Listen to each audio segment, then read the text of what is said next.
काँग्रेसचे नेते विजय वडेट्टीवार यांनी नागपूरमध्ये पत्रकार परिषद घेतली.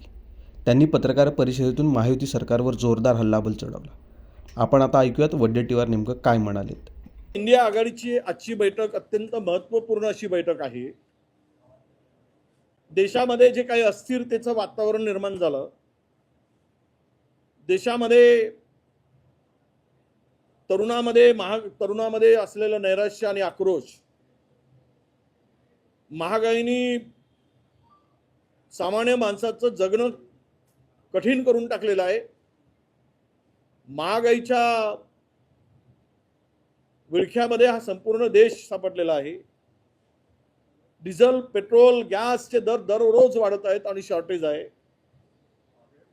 भारताची अर्थव्यवस्था कोलमडली आहे. रिझर्व्ह बँक खाली केली जात आहे. सोनं विकलं जात आहे.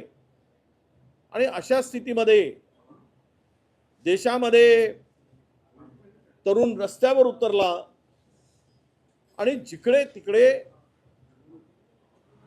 देशामध्ये एक हाहाकार पसरल्यासारखी परिस्थिती निर्माण झाली. त्यामुळे या सगळ्या विषयावर चर्चा करून या देशाला आत्ताच्या संकटापासून वाचवणं हे हेच इंडिया आघाडीचं उद्दिष्ट आहे. यावर चर्चा करून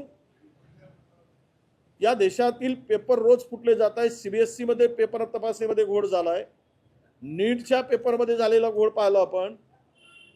पेपर लिकेज होणं, पेपर फुटणं, अशा विविध प्रश्नावर मला वाटतं या ठिकाणी चर्चा होईल आणि इंडिया आघाडी एकत्रितपणे मजबूतीनं राहुलजींच्या नेतृत्वामध्ये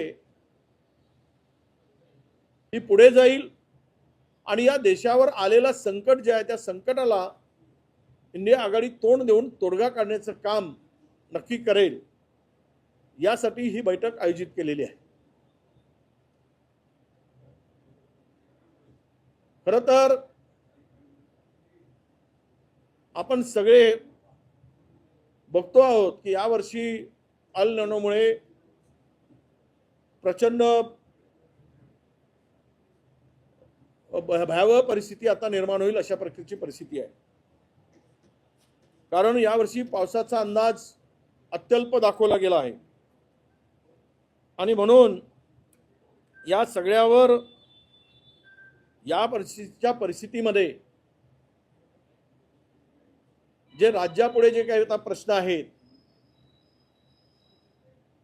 अधिवेशन होणार आहे 22 जून पासून, परंतु आता कांदा उत्पादक शेतकऱ्यापासून अवकाळी पाऊस, गारपिटीमुळे झालेलं शेतकऱ्यांचं प्रचंड नुकसान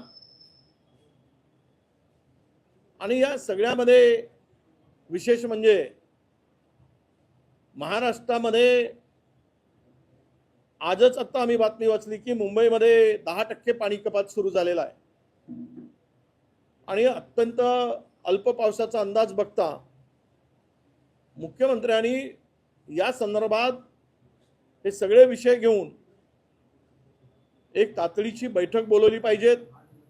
सर्व विरोधी सत्ताधारी पक्षांची सर्वपक्षीय बैठक बोलवली पाहिजेत आणि महाराष्ट्रातली सद्यस्थिती आणि त्यावर चर्चा केली पाहिजेत अशी परिस्थिती महाराष्ट्रामध्ये आहे.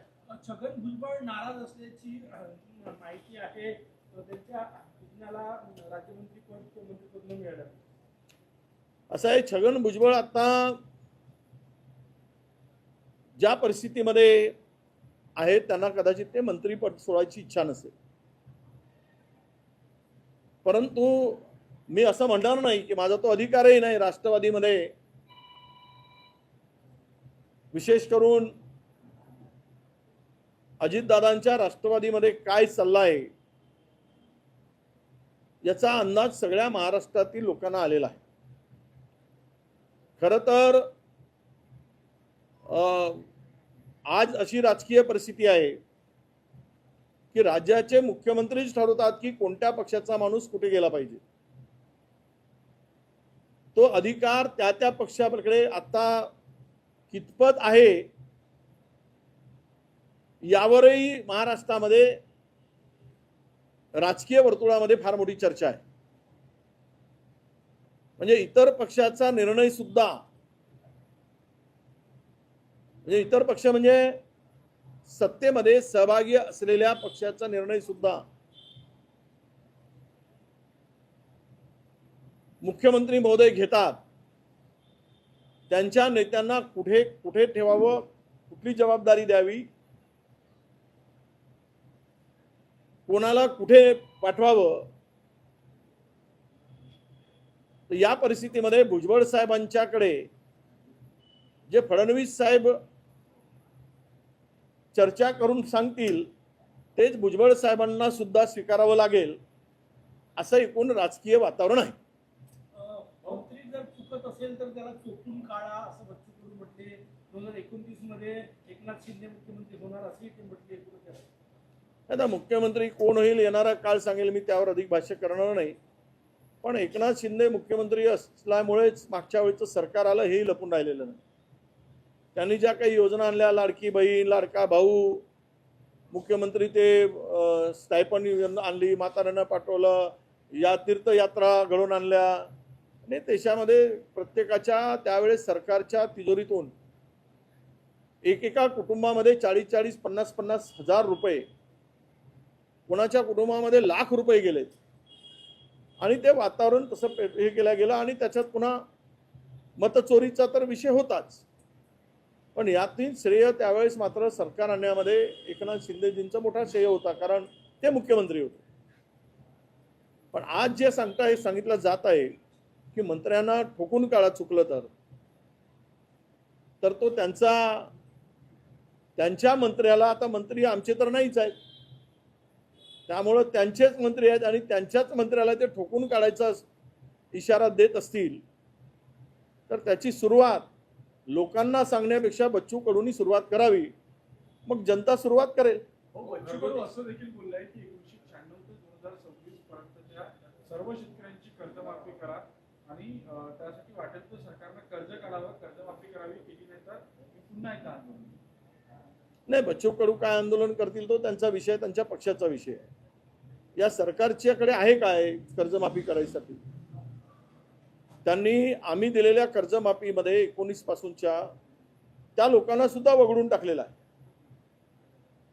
जे आम्ही 50,000 रुपये प्रोत्साहन देतो त्यातील शेतकऱ्यांची संख्या कमी करून टाकली आहे आणि या कर्जमाफीचा थेट फायदा होणारच नाही आहे.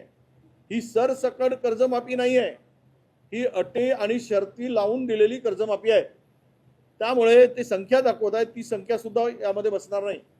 55 लाख जे दाखवलं जात आहे याचं कारण असं आहे की 2 लाख रुपये भरतील पण 3 लाख दिल्याशिवाय त्यांना पुन्हा नवीन कर्ज मिळणारच नाही, तर ते देण्याची ऐपत त्या शेतकऱ्याकडे नाही. म्हणजे यांचे 2 लाख देऊन उपयोग नाही आणि ते 3 लाख भरल्याशिवाय 2 लाख त्याचे देणार नाही.